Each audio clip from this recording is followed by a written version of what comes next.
Hello दोस्तों, जैसा कि आपको पता है कि अपकमिंग आईपीओ की डेट अनाउंस हो चुकी है, तो आज हम उसी के बारे में बात करेंगे। जी हाँ, ग्लेनमार्क लाइफ साइंसेज लिमिटेड के बारे में। तो चलिए फिर शुरू करते हैं। 1977 में ग्रेशियस सल्ढाना ने अपने दो बेटों ग्लेन और मार्क सल्ढाना के नाम पर एक कंपनी की शुरुआत की, जिसका नाम है ग्लेनमार्क फार्मास्यूटिकल्स लिमिटेड।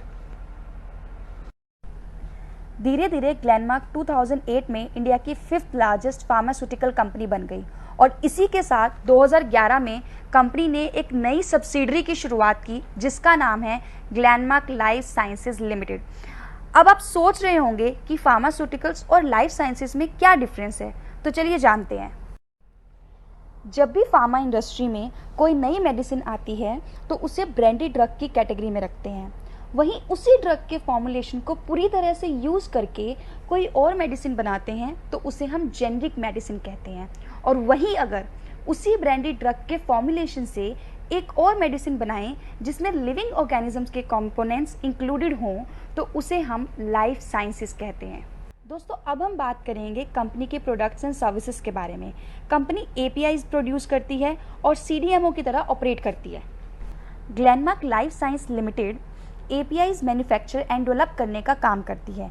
एपीआईज मतलब एक्टिव फार्मास्यूटिकल इंग्रेडिएंट्स, ऐसे एक्टिव इंग्रेडिएंट्स जो मेडिसिन बनाने के लिए यूज़ किए जाते हैं। फॉर एग्जाम्पल, जैसे कि पेन रिलीविंग मेडिसिन में जो पेन रिलीविंग एलिमेंट होता है वो उस मेडिसिन का एपीआई है और एपीआई ही इस कंपनी की स्पेशलाइजेशन है। कंपनी सीवीएस, सीएनएस और डायबिटीज़ जैसी थेरेपीज़ के लिए एपीआईज की सप्लाई करती है। अब दोस्तों, सीडीएमओ क्या है इसके बारे में डिस्कस करते हैं। Contract development and manufacturing operations एक ऐसी टर्म है जो फार्मास्यूटिकल इंडस्ट्री में यूज़ की जाती है। एक ऐसी कंपनी जो दूसरी कंपनी को कॉन्ट्रैक्ट बेसिस पे सर्विसेज ऑफर करती है, from drug development through drug manufacturing. अब इसके अंदर कुछ स्टेप्स इंक्लूडेड होते हैं: preclinical research on microorganisms and animals, filing for regulatory status, trial on humans, regulatory approval to market the drug. तो चलिए अब बात करते हैं कंपनी के फाइनेंशियल्स के बारे में। अगर कंपनी की टोटल एसेट्स की बात करें तो 2019 में कंपनी की एसेट्स की वैल्यू थी 14,753 मिलियंस, 2020 में कंपनी की एसेट्स की वैल्यू थी 17,256 मिलियंस और 2021 में इसकी वैल्यू थी 19,970 मिलियंस। कंपनी के टोटल रिवेन्यू की बात करें तो 2019 में कंपनी का रिवेन्यू था 8,868 मिलियंस, 2020 में 15,493 मिलियंस, 2021 में 18,859 मिलियंस। अगर कंपनी के प्रॉफिट की बात करें 2019 में 1955 मिलियंस, 2020 में 3130 मिलियंस, 2021 में 3515 मिलियंस। कंपनी के असेट्स, रिवेन्यू, प्रॉफिट तीनों ईयर्स में कंसिक्वेंटली ग्रो ही हुए हैं, जिससे पता चलता है कि कंपनी का फाइनेंशियल ट्रैक काफी स्ट्रॉन्ग रहा है। जानते हैं अब आईपीओ की डिटेल्स। तो आईपीओ मार्केट में ओपन हो रहा है 27 जुलाई को। आईपीओ क्लोज हो जाएगा 29 जुलाई को।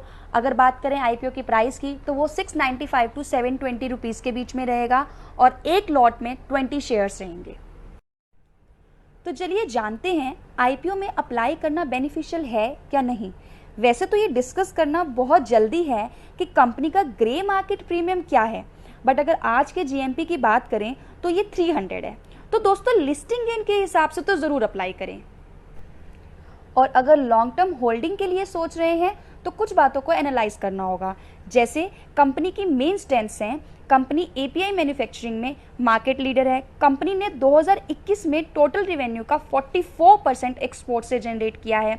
2019 से 2021 की बात करें तो कंपनी का कस्टमर रिटेंशन रेट 69% है, जिसका मतलब क्लियर है कि कंपनी की रिलेशनशिप उसके कस्टमर्स के साथ में बहुत स्ट्रॉन्ग है। इन शॉर्ट, कंपनी का फाइनेंशियल ट्रैक रिकॉर्ड काफ़ी स्ट्रॉन्ग है। और अगर बात करें कंपनी से जुड़े रिस्क की तो सबसे पहले तो कंपनी का मेजर रिवेन्यू एपीआई से आता है, जिसमें यूज़ होने वाले रॉ मटेरियल का एक सिग्निफिकेंट पोर्शन कंपनी इंपोर्ट करवाती है चाइना से, जो 2021 में अप्रोक्सीमेटली 40% के आसपास है। जिसका मतलब है कि कंपनी एपीआई की प्रोडक्शन के लिए चाइना पे डिपेंडेंट है, जो कि एक अच्छा साइन नहीं है। नो डाउट कंपनी का कस्टमर रिटेंशन रेट काफ़ी अच्छा है, बट वहीं कंपनी कुछ ही कस्टमर्स को एपीआई सेल करती है। मतलब इनमें से अगर कोई भी कस्टमर इनके एपीआई को खरीदने से मना कर दे तो कंपनी के रिवेन्यू पे काफ़ी ज़्यादा असर पड़ेगा। आई होप दोस्तों आपके लिए ये वीडियो हेल्पफुल रही होगी, और अगर आपको कोई भी क्वेरी है तो मुझे कमेंट सेक्शन में ज़रूर बताएं।